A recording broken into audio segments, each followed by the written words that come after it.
Vamos a conversar vía Skype con el experto en política internacional Andrés Barreto, con quien vamos a revisar el tema del acuerdo de paz del que se espera firme en las próximas horas o en los próximos días, porque todavía no se sabe exactamente detalles, el gobierno del presidente Juan Manuel Santos con las Fuerzas Armadas Revolucionarias de Colombia. Lo que se ha adelantado es que el líder de la FARC, alias Timochenko, viaja el día de hoy hasta Colombia, específicamente en Bogotá, para rubricar este acuerdo, y el próximo miércoles el presidente Juan Manuel Santos va a entregar el documento al Congreso para que sea analizado por las bancadas que hacen vida en este espacio. Sin embargo, vamos a conversar con Andrés Barreto para conocer un poco su punto de vista, sus impresiones. Andrés, primero que todo, buenos días y muchísimas gracias por acompañarnos.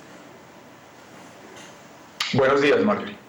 Andrés, la primera pregunta es, ¿por qué cree usted que este acuerdo entre el gobierno del presidente Santos y las Fuerzas Armadas Revolucionarias llegó hasta este punto? ¿Por qué no discutir estos pendientes antes, inclusive, de haberlo sometido a un plebiscito el 2 de octubre? Creo que fue un poco de arrogancia de parte del gobierno pensar que tenía las mayorías populares para implementar ese acuerdo por vía de la refrendación, y evidentemente eso lo llevó a tener una actitud sorda frente a las propuestas de la gente que lideraba el no, que no simplemente eran colectivos políticos, sino que también tenían juristas, movimientos religiosos, movimientos académicos, y pues un poco en ese afán de tener el acuerdo listo en este año por la crisis de gobernabilidad que tiene el presidente Santos, se apresuraron y el 2 de octubre las urnas pagaron las consecuencias.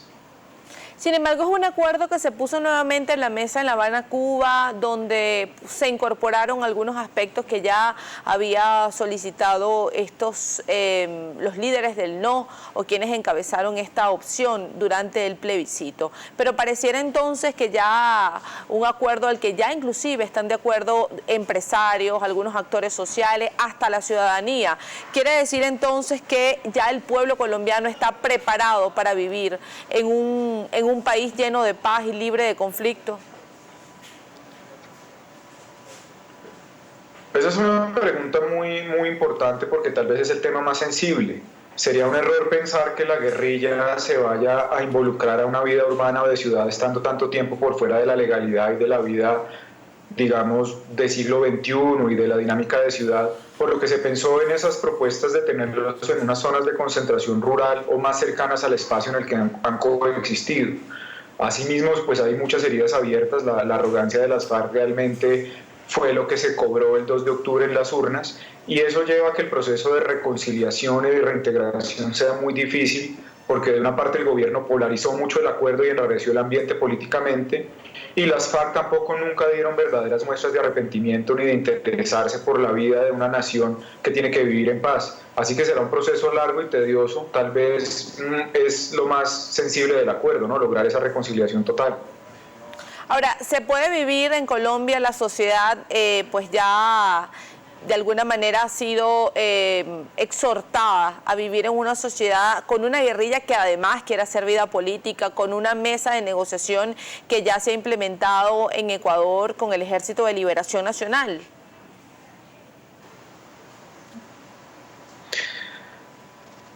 Pues digamos que todos tenemos un deseo de la paz, y la paz es un principio y es un valor y es un derecho, pero la paz va más allá de hacer un acuerdo con las FARC. Las FARC es un actor irregular, es un actor armado, es un actor terrorista, y es una parte del gran problema que tenemos en este país. La gran mayoría de la violencia viene asociada a la delincuencia común y al crimen organizado, no a la guerra de la guerrilla como se piensa clásicamente. Y los reductos del EPL, digamos que se repotenciaron después de este acuerdo, lo que nos hace pensar que muchos miembros de las FARC se cambiaron de brazalete, y el crimen organizado con bandas criminales y otros actores pues sigue azotando el territorio.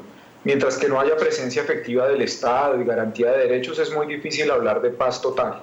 Ahora, Andrés, usted ha dicho durante el transcurso de nuestra entrevista, ha mencionado la palabra arrogancia por parte del gobierno y por parte de la FARC, también algunos errores. Desde su punto de vista y su conocimiento, ¿cuál es la recomendación que le hace a los actores que están sentados en esta mesa de negociación, tanto por parte del gobierno como por parte del Ejército de Liberación Nacional, que además han adelantado que un acuerdo con este grupo guerrillero se pudiera dar en muy corto tiempo en comparación con los más de 4 años con lo que se necesitó con la FARC?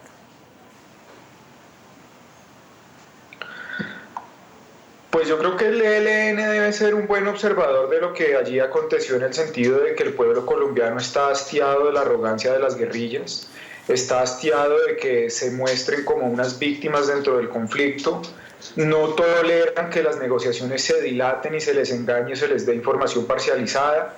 Y el ELN tiene una particularidad, que es una guerrilla aún más compleja desde el punto de vista político y filosófico, si es que eso existe.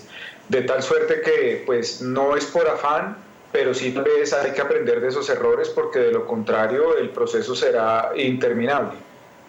Ahora, el ELN, ya para finalizar, Andrés, ¿cree usted que el ELN sí estaría dispuesto a cumplir posteriormente? Porque ya el ELN ha fijado algunas condiciones para poder empezar esta mesa de negociación. El gobierno exigía, el ELN de alguna manera no quería cumplir con las exigencias del gobierno. Entonces, ¿estaría dispuesto tal vez a ser un poco más flexible en los aspectos que se fijen con el gobierno del presidente Santos?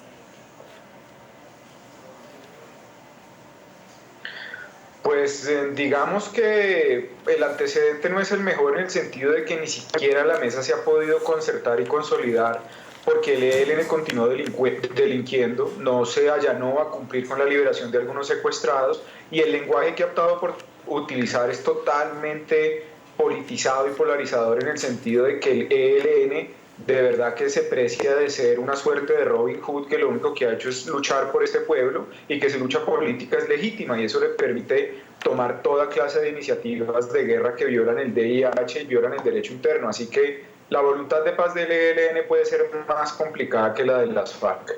Bien.